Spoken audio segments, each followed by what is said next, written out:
Hello दोस्तों, नमस्कार। मैं भी एक आप सभी का बहुत बहुत स्वागत करता हूं एक और नए क्लास में। तो साथियों, आज के इस क्लास में एसएससी एमटीएस हवलदार एग्जाम 2026 के लिए जीके के दूसरे मॉक टेस्ट को डिस्कस करेंगे। तो साथियों, जैसा कि इस टाइम शाम को 5:30 बजे एसएससी एमटीएस हवलदार एग्जाम 2026 को टारगेट करते हुए लगातार हम लोग जीके के नए नए मॉक टेस्ट को डिस्कस कर रहे हैं। तो आज के सेशन में दूसरे मॉक टेस्ट को डिस्कस करेंगे और यहाँ से आप अपनी तैयारी को भी परखते हैं और डेली अपना स्कोर भी चेक करते हैं। तो आज के दूसरे टेस्ट में बेस्ट लेवल के 50 क्वेश्चन को डिस्कस करेंगे और आप सभी का टारगेट आज के दूसरे टेस्ट में पूरे 50 क्वेश्चन में से 50 क्वेश्चन रहने वाले हैं। ओके, तो नोट यहाँ पे पढ़िए, पेपर से पहले रट्टा जरूर मान लीजिएगा क्योंकि एसएससी के नए पैटर्न पे सारे सवालों को हम लोग टेस्ट में लगातार डिस्कस कर रहे हैं। ओके, तो आज की इस क्लास में most expected plus most important question रहने वाले हैं। ध्यान रखिएगा, एसएससी एमटीएस हवलदार एग्जाम का मेन सब्जेक्ट जीके है। सबसे अधिक नंबर इसी से आ रहे हैं, 75 नंबर के केवल जीके आएंगे और इसी से रिजल्ट बनने वाला है और इसी से फाइनल मेरिट लिस्ट भी बनने वाला है।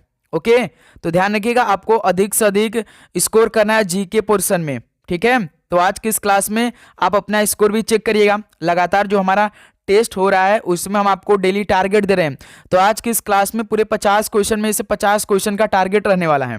ओके, तो साथियों, जैसा कि आप जानते हैं कि जो अधिक मेहनत करेगा उसी का अधिक स्कोर बनेगा और उसी का रिजल्ट भी बनेगा। आप सोचेंगे कि आखिरी 2 से 4 दिनों में पूरे सिलेबस को कवर करें, तो ये हो नहीं सकता। तो यहाँ से अपनी तो हम लोग मेहनत बहुत अच्छी तरीके से कर रहे हैं, लेकिन बहुत सारे स्टूडेंट लगातार मेहनत नहीं कर रहे हैं। देखिए, जो मेहनत करेगा वही एक सीट ले जाएगा। जो आप मेहनत करेंगे वो आपको रिजल्ट जरूर देकर ही जाएगा। यदि आज के सेशन से आपने पूरे 50 क्वेश्चन को तैयार कर लिया तो समझिए ये क्लास आपको कम से कम 10 नंबर तो दिला सकता है, क्योंकि बार बार जो पेपर में प्रश्न पूछे जाते हैं जिस टाइप के, सेम हूबहू वैसा ही प्रश्न आज के इस क्लास में हम लोग डिस्कस करेंगे। ओके, तो चलिए क्लास को शुरू करते हैं। एक क्लास सुबह 8:30 बजे चलती है और एक शाम 5:30 बजे और एक रात 7:30 बजे। ये डेली क्लास की टाइमिंग हो रही है एसएससी एमटीएस हवलदार एग्जाम के लिए। ठीक है, तो चलिए आज का पहला प्रश्न देखते हैं। खालसा पंथ के गठन के उपलक्ष्य में निम्नलिखित में से कौन सा त्यौहार मनाया जाता है? खालसा पंथ के गठन के उपलक्ष्य में कौन सा त्यौहार मनाया जाता है, बताइए। तो बैसाखी त्यौहार मनाया जाता है। पहले का डी ऑप्शन राइट आंसर हो जाएंगे। अगला सवाल कॉल करिएगा, क्वेश्चन नंबर 2 को। समुद्रगुप्त की माता निम्नलिखित में से किस गढ़ से संबंधित थी? समुद्रगुप्त की माता किस गढ़ से संबंधित रखती थी? तो ये लिच्छवीगढ़ की थी। ऑप्शन ए राइट आंसर है। ओके, चलिए अगला सवाल को हल करिए, क्वेश्चन नंबर 3 को। सर्वोच्च न्यायालय का निम्नलिखित में से कौन सा क्षेत्राधिकार इसे केंद्र और राज्य के बीच तथा राज्यों के मध्य विवादों को निपटाने की अनुमति देता है? सर्वोच्च न्यायालय का कौन सा क्षेत्राधिकार इसे केंद्र और राज्य के बीच तथा राज्यों के मध्य विवादों को निपटाने की अनुमति देता है? तो मूल देता है। ऑप्शन ए राइट आंसर हो जाएंगे। ओके, अगला सवाल कॉल करिएगा, क्वेश्चन नंबर 4 का राइट आंसर क्या होगा? निम्नलिखित में से कौन सा त्यौहार मुख्य रूप से अरुणाचल प्रदेश में मनाया जाता है? इनमें से कौन सा त्यौहार मुख्य रूप से अरुणाचल प्रदेश का है, बताइए। तो सोलंग त्यौहार मुख्य रूप से ये अरुणाचल प्रदेश मनाया जाता है। ऑप्शन ए बिल्कुल राइट आंसर है। जैसे वांगला कहाँ का है? मेघालय का है। हॉर्नबिल नागालैंड का है। तो आप सभी को बताना है कि अंबुबाची किस राज्य का त्यौहार है। कमेंट सेक्शन बताइए कि अंबुबाची त्यौहार किस राज्य में मनाया जाता है। ये सवाल आपके लिए होमवर्क रहेगा। इस सवाल का राइट आंसर आप कमेंट सेक्शन बताइए। ओके, अगला सवाल को देखिए, क्वेश्चन नंबर 5। पद्मा सुब्रमण्यम निम्नलिखित में से किस भारतीय नृत्य शैली की प्रतिपादक है? पद्मा सुब्रमण्यम किस भारतीय नृत्य शैली की प्रतिपादक है? तो ये भरतनाट्यम की प्रतिपादक है। डी ऑप्शन राइट आंसर है। अगला सवाल कॉल करिएगा, क्वेश्चन नंबर 6 को। किस वर्ष जेम्स मिल ने ए हिस्ट्री ऑफ ब्रिटिश इंडिया नामक 3 जिल्द बृहत कृति प्रकाशित की? बताइए, किस वर्ष जेम्स मिल ने ए हिस्ट्री ऑफ ब्रिटिश इंडिया नामक 3 जिल्द बृहत कृति प्रकाशित की थी? किस वर्ष में किया था? तो 1817 में किया था। ऑप्शन बी राइट आंसर है। ओके, अगला सवाल को देखिए, क्वेश्चन नंबर 7 को। 1885 में कांग्रेस के पहले अधिवेशन में कितने प्रतिनिधियों ने भाग लिया था? 1885 में कांग्रेस के पहले अधिवेशन में कितने प्रतिनिधियों ने भाग लिया था? बताएंगे आप लोग। तो टोटल 72 प्रतिनिधियों ने भाग लिया था। डी ऑप्शन राइट आंसर है। ओके, चलिए अगला सवाल को देखिए, क्वेश्चन नंबर 8 को। बैडमिंटन में पीला कार्ड क्या इंगित करता है? बैडमिंटन में जो पीला कार्ड होता है वो क्या इंगित करता है? यदि रेफरी उसे दिखा दे तो मतलब क्या होगा? ध्यान रखिएगा, कदाचार के लिए चेतावनी होता है। सी ऑप्शन हो जाएंगे राइट।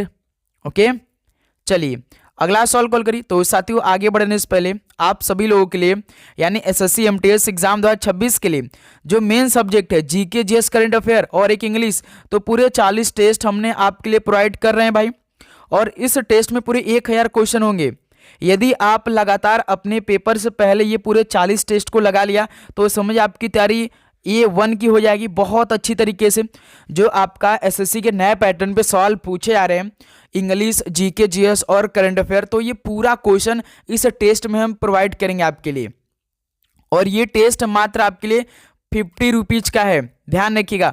और इस नंबर पे आपको मैसेज करके ये टेस्ट अपने पास मंगा लाना है। लगातार एक एक टेस्ट को आपको लगाना है और हर एक टेस्ट में अपना स्कोर भी चेक करना है कि आपका डेली टेस्ट में कितना स्कोर बन रहा है। क्या आप सभी से जो स्कोर है आपका इंप्रूवमेंट हो रहा है? किसी दिन आपका 25 क्वेश्चन में 25 क्वेश्चन ठीक हो पाएगा, इसको चेक करिएगा। बहुत अच्छी तरीके से एक एक क्वेश्चन इस टेस्ट में सेट किया गया है। जैसे आपके पेपर में जैसे आप पेपर देंगे वैसा ये टेस्ट होने वाला आपके लिए। तो भाई इस नंबर पे आप मैसेज करके ये भाई टेस्ट अपने पास जरूर मंगा लीजिए। ओके, चलिए अगला सवाल को देखते हैं, क्वेश्चन नंबर 9। जुलाई 1968 में गेहूं क्रांति शीर्षक से एक विशेष डाक टिकट किसने जारी किया था? जुलाई 1968 में गेहूं क्रांति शीर्षक से एक विशेष डाक टिकट किसने जारी किया था? तो इंदिरा गांधी ने जारी किया था। ऑप्शन बी राइट आंसर है। अगला सवाल कॉल करिए, क्वेश्चन नंबर 10। राष्ट्रीय डेयरी अनुसंधान संस्थान कहाँ स्थित है? राष्ट्रीय डेयरी अनुसंधान संस्थान ये कहाँ पर स्थित है? तो ये करनाल में स्थित है। ऑप्शन बी राइट आंसर है। अगला सवाल कॉल करिएगा, क्वेश्चन नंबर 11। अब्दुल करीम खान और अब्दुल वाहिद खान किस घराने के संस्थापक थे? अब्दुल करीम खान और अब्दुल वाहिद खान किस घराने के संस्थापक थे? तो ये किराना घराने के संस्थापक थे। सी ऑप्शन बिल्कुल राइट आंसर है। अगला सवाल कॉल करिए, क्वेश्चन नंबर 12। कुणबी नृत्य किस राज्य के जनजातीय समुदाय द्वारा किया जाता है? बताइए, कुणबी नृत्य किस राज्य के जनजातीय समुदाय द्वारा किया जाता है? तो ये गोवा के जनजातीय समुदाय द्वारा किया जाता है कुणबी नृत्य। ऑप्शन बी राइट आंसर है। अगला सवाल कॉल करिएगा, क्वेश्चन नंबर 13 को। पुहार या कावेरी पट्टिनम निम्नलिखित में से किस राजवंश का पतन था? बताइए, पुहार या कावेरी पट्टिनम ये किस राजवंश का पतन था? तो ये चोल राजवंश का पतन था। बी ऑप्शन राइट आंसर है। अगला सवाल कॉल करिएगा, क्वेश्चन नंबर 14। एकमात्र महाद्वीप है जिससे होकर कर्क रेखा, भूमध्य रेखा और मकर रेखा गुजरती है। बताइए वह एकमात्र कौन सा महाद्वीप है जिससे होकर कर्क रेखा, भूमध्य रेखा और मकर रेखा गुजरती है? तो वह एकमात्र महाद्वीप अफ्रीका है। ऑप्शन ए राइट आंसर है। अगला सवाल कॉल करिए, क्वेश्चन नंबर 15। निम्नलिखित में से किसने मुगल सम्राट हुमायूं को चौसा में हराया था? किसने मुगल सम्राट हुमायूं को चौसा में हराया था? बताइए, तो शेर खान ने हराया था। ऑप्शन बी राइट आंसर है। ओके, अगला सवाल कॉल करिए, क्वेश्चन नंबर 16 को। निम्नलिखित में से किसने 1266 से 1287 के बीच भारत में शासन किया था? किसने 1266 से लेकर 1287 के बीच भारत में शासन किया था? किसने किया था? तो गयासुद्दीन बलबन ने किया था। सी ऑप्शन राइट आंसर हो जाएंगे। अगला सवाल कॉल करिए, क्वेश्चन नंबर 17। सभी देशों का अपना संविधान होता है, यानी सभी देशों का अपना संविधान होता है, यानी भाई सभी लोकतांत्रिक देशों का अपना संविधान होता है। ठीक है, ऑप्शन ए राइट आंसर हो जाएंगे। अगला सवाल कॉल करिएगा, क्वेश्चन नंबर 18 का राइट आंसर क्या होगा? वेम्पति चिन्ना स्वामी सत्यम जो कि एक भारतीय कुचिपुड़ी नर्तकी थे जो 1998 में निम्नलिखित में से कौन सा पुरस्कार मिला था? वेम्पति चिन्ना स्वामी सत्यम जो कि एक भारतीय कुचिपुड़ी नर्तक थे, इनको 1998 में कौन सा पुरस्कार मिला था? तो इनको पद्म भूषण मिला था। ऑप्शन ए राइट आंसर हो जाएंगे। ओके, चलिए अगला सवाल कॉल करिएगा। क्वेश्चन नंबर 19 का राइट आंसर क्या होगा? निम्नलिखित में से किस स्थान पर तकटोक उत्सव मनाया जाता है? तो साथियों किस स्थान पर तकटोक उत्सव मनाया जाता है? तो ये लद्दाख में मनाया जाता है तकटोक उत्सव। डी ऑप्शन राइट आंसर हो जाएंगे। तो साथियों अपना स्कोर भी आप चेक करते रहिएगा, लास्ट में आपको स्कोर बताना है, प्लस आप चैनल को सब्सक्राइब करने के बाद नोटिफिकेशन को ऑन कर लेंगे। लगातार टेस्ट को लगाने के लिए शाम को 5:30 बजे ये टेस्ट आप सभी के बीच आएगी, ठीक है? तो इसलिए आप चैनल को सब्सक्राइब करने के बाद नोटिफिकेशन को भी ऑन कर लेंगे। क्लास अपलोड होगी तो तुरंत आप सभी के पास नोटिफिकेशन जाएगी। देखिए क्वेश्चन नंबर 20, 2011 की जनगणना के अनुसार जनसंख्या घनत्व कितने व्यक्ति प्रति वर्ग किलोमीटर है? 2011 की जनगणना के अनुसार जनसंख्या घनत्व कितने व्यक्ति प्रति वर्ग किलोमीटर है? तो 382 व्यक्ति प्रति वर्ग किलोमीटर है। ऑप्शन बी राइट आंसर है। अगला सवाल कॉल करिएगा। क्वेश्चन नंबर 21, कोलेरू झील निम्नलिखित में से किस राज्य में स्थित है? बताइए कोलेरू झील ये किस राज्य में स्थित है? तो ये आंध्र प्रदेश राज्य में स्थित है। ऑप्शन ए राइट आंसर है।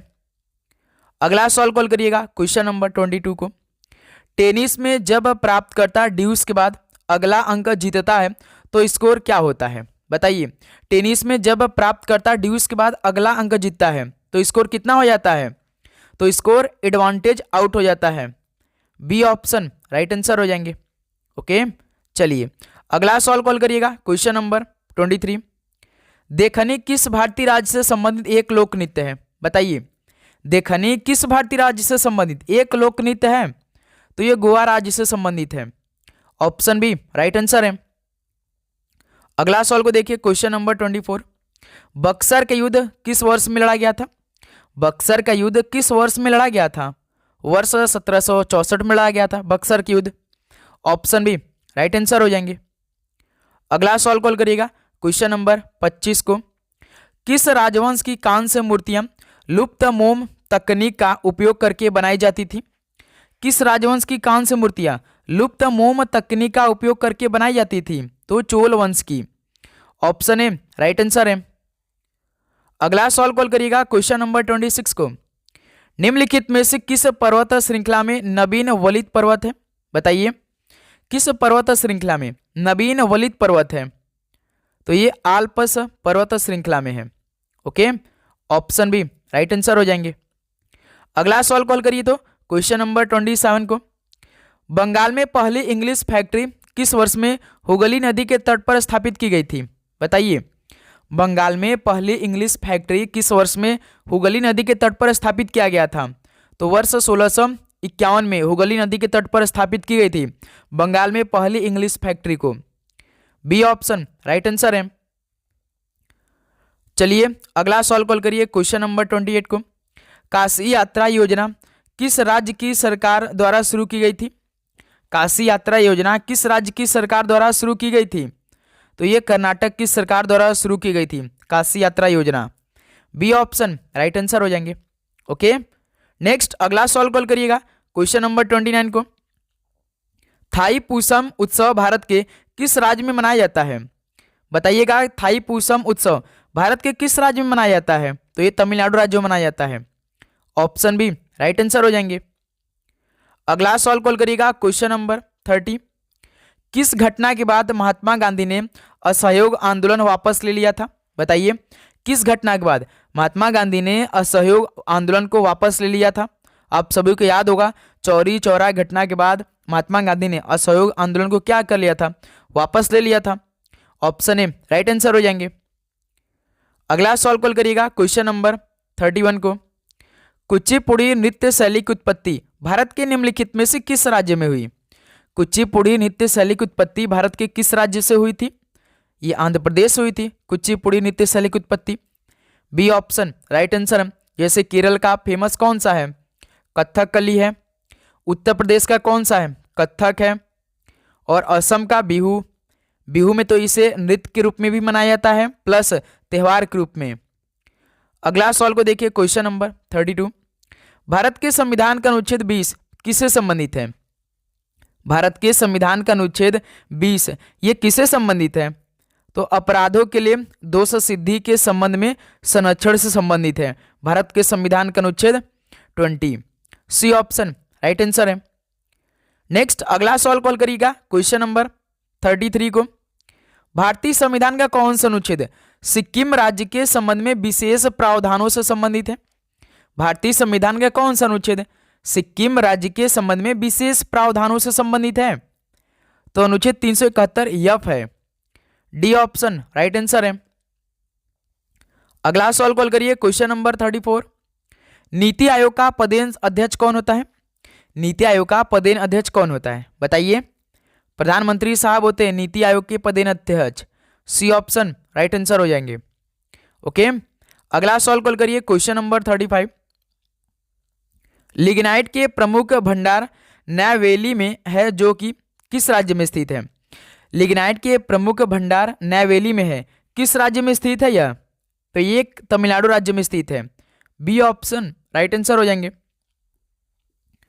अगला सवाल कॉल करिएगा क्वेश्चन नंबर 36 को। 73वां संशोधन निम्नलिखित में से किससे संबंधित है बताइए? 73वां संशोधन किससे संबंधित है? तो ये पंचायती राज व्यवस्था संबंधित है 73वां संशोधन। डी ऑप्शन राइट आंसर हो जाएंगे। अगला सवाल कॉल करिएगा क्वेश्चन नंबर 37। निम्नलिखित में से कौन सा शहर 1704 में बंगाल की राजधानी बना? कौन सा शहर 1704 में बंगाल की राजधानी बना था बताएंगे आप लोग? तो मुर्शिदाबाद बना था। डी ऑप्शन मुर्शिदाबाद बिल्कुल राइट आंसर हो जाएंगे। ओके, अगला सवाल कॉल करिए क्वेश्चन नंबर 38। 1948 के औद्योगिक नीति संकल्प में निम्नलिखित में से किस पर केंद्र सरकार का एकाधिकार नहीं था? 1948 के औद्योगिक नीति संकल्प में किस पर केंद्र सरकार का एकाधिकार नहीं था? तो लोहा और इस्पात पर एकाधिकार नहीं था सरकार का, वो भी केंद्र सरकार का। ओके, ऑप्शन राइट आंसर हो जाएंगे। अगला सवाल कॉल करिएगा क्वेश्चन नंबर 39 को। किस नदी को बंगाल का शोक कहा जाता है? तो साथियों किस नदी को बंगाल का शोक कहा जाता है? दामोदर नदी को बंगाल का शोक कहा जाता है। डी ऑप्शन राइट आंसर है। अगला सवाल कॉल करिएगा क्वेश्चन नंबर 40 को। बाबर ने किस वर्ष तक दिल्ली पर शासन किया था? बाबर ने किस वर्ष तक दिल्ली पर शासन किया था? तो 1530 में। सी ऑप्शन बिल्कुल राइट आंसर है। अगला सवाल कॉल करिएगा क्वेश्चन नंबर 41। किस विधेयक में प्रावधान किया गया कि भारतीय न्यायाधीश भी ब्रिटिश या यूरोपीय व्यक्तियों पर मुकदमे चला सकते हैं? किस विधेयक में प्रावधान किया गया कि भारतीय न्यायाधीश भी ब्रिटिश या यूरोपीय व्यक्तियों पर मुकदमा चला सकते हैं? तो किस में किया गया था? तो ये इल्बर्ट बिल में किया गया था। डी ऑप्शन राइट आंसर हो जाएंगे। ओके, अगला सवाल कॉल करिए क्वेश्चन नंबर 42 को। 281 एंड बियॉन्ड किस दिग्गज क्रिकेटर की आत्मकथा है बताइए? 281 एंड बियॉन्ड ये किस दिग्गज क्रिकेटर की आत्मकथा है? तो ये बीबीएस लक्ष्मण की आत्मकथा है। डी ऑप्शन राइट आंसर हो जाएंगे। अगला सवाल कॉल करिए क्वेश्चन नंबर 43 को। पेरिस पैरालंपिक खेल 2024 का कौन सा संस्करण खेला गया था? करंट अफेयर का सवाल है। पेरिस पैरालंपिक खेल 2024 का कौन सा संस्करण खेला गया था? 17वां संस्करण खेला गया था। ऑप्शन बी राइट आंसर हो जाएंगे। अगला सवाल कॉल करिएगा क्वेश्चन नंबर 44। जनरल डायर ने किस वर्ष मार्शल लॉ के दौरान कमान संभाली थी बताइए? जनरल डायर ने किस वर्ष मार्शल लॉ के दौरान कमान संभाली थी? तो दोस्त मेरे 1919 में। सी ऑप्शन राइट आंसर हो जाएंगे। नेक्स्ट अगला सवाल कॉल करिएगा क्वेश्चन नंबर 45। 82वां गोल्डन ग्लोब अवार्ड 2025 में सर्वश्रेष्ठ फिल्म कौन सी बताइए? 82वां गोल्डन ग्लोब अवार्ड 2025 में सर्वश्रेष्ठ फिल्म कौन सी थी? समिलिया पेरिस थी, ध्यान रखिएगा। ऑप्शन ए राइट आंसर है। नेक्स्ट अगला सवाल कॉल करिएगा क्वेश्चन नंबर 46। 2025 में कुल पद्म पुरस्कारों की संख्या कितनी थी? 2025 में कुल पद्म पुरस्कारों की संख्या कितनी थी? टोटल 139 थी। डी ऑप्शन राइट आंसर है। ओके, नेक्स्ट अगला सवाल कॉल करिए क्वेश्चन नंबर 47। 44वां आसियान शिखर सम्मेलन 2024 कहाँ आयोजन किया गया था? तो साथियों जो 44वां आसियान शिखर सम्मेलन 2024 में हुआ था वो कहाँ पर किया गया था? तो ये वियंतियान लाओस में किया गया था। ओके, ऑप्शन यहाँ से आपका राइट आंसर हो जाएंगे। अगला सवाल कॉल करिए क्वेश्चन नंबर 48, भारत के संविधान का कौन सा भाग भारत के सर्वोच्च न्यायालय की शक्तियों और कार्य प्रणाली से संबंधित है? भारत के संविधान का कौन सा भाग भारत के सर्वोच्च न्यायालय की शक्तियों और कार्य प्रणालियों से संबंधित है? तो ये भाग 5वां है, ऑप्शन बी राइट आंसर है। अगला सॉल्व कॉल करिएगा, क्वेश्चन नंबर 49, भारत की 2011 की जनगणना के अनुसार भारत की दशकीय वृद्धि दर कितने प्रतिशत की थी? भारत की 2011 की जनगणना के अनुसार भारत की दशकीय वृद्धि दर क्या थी, कितने प्रतिशत की थी? 17.7% की थी। ऑप्शन ए राइट आंसर हो जाएंगे। चलिए दोस्त, लास्ट क्वेश्चन सॉल्व करेंगे आज के इस सेशन के यानी दूसरे मॉक टेस्ट का। देवमाली किस राज्य की सबसे ऊंची चोटी है? देवमाली किस राज्य की सबसे ऊंची चोटी है? तो ये उड़ीसा राज्य की। डी ऑप्शन राइट आंसर हो जाएंगे। तो साथियों, दूसरे टेस्ट में पूरे 50 क्वेश्चन कंप्लीट हो गए। तो बताइए आप सभी का आज के सेशन से कितना स्कोर रहा? तो उम्मीद करूंगा दोस्त, जो हमने टारगेट आपको दिया उसको पूरा करने का प्रयास किया होगा, और जो कल आपका एक टेस्ट कंप्लीट हुआ था उससे तो अच्छा स्कोर आज के इस टेस्ट में रहा होगा। बताइए कितना स्कोर रहा? कल से क्या आज इंप्रूवमेंट हुआ कि नहीं? डेली आपको टेस्ट में अपना स्कोर चेक करते रहना है, इंप्रूवमेंट भी चेक करते रहना है बहुत अच्छी तरीके से। ओके, तो चलिए इस सेशन को यहीं पर समाप्त करते हैं, इस टेस्ट को यहीं पर एंड करते हैं। मिलते हैं शाम को 7:30 बजे नए मॉडल पेपर के साथ में। ओके, उसमें तो आपका GK, English, math, reasoning, current affair complete paper होता है भाई। तो इसलिए आप चैनल को सब्सक्राइब करने के बाद नोटिफिकेशन को ऑन कर लेंगे, ठीक है? क्लास अपलोड होगी तो तुरंत आप सभी के पास नोटिफिकेशन जाएगी। तो चलिए इस क्लास को यहीं पर समाप्त करते हैं। मिलते हैं शांति शाम को 7:30 बजे नए क्लास के साथ। आप सभी को एग्जाम के लिए बेस्ट ऑफ लक। पढ़ाई करते रहिए, रिवीजन करते रहिए, एनालिसिस करते रहिए, ठीक है? All the very best. धन्यवाद।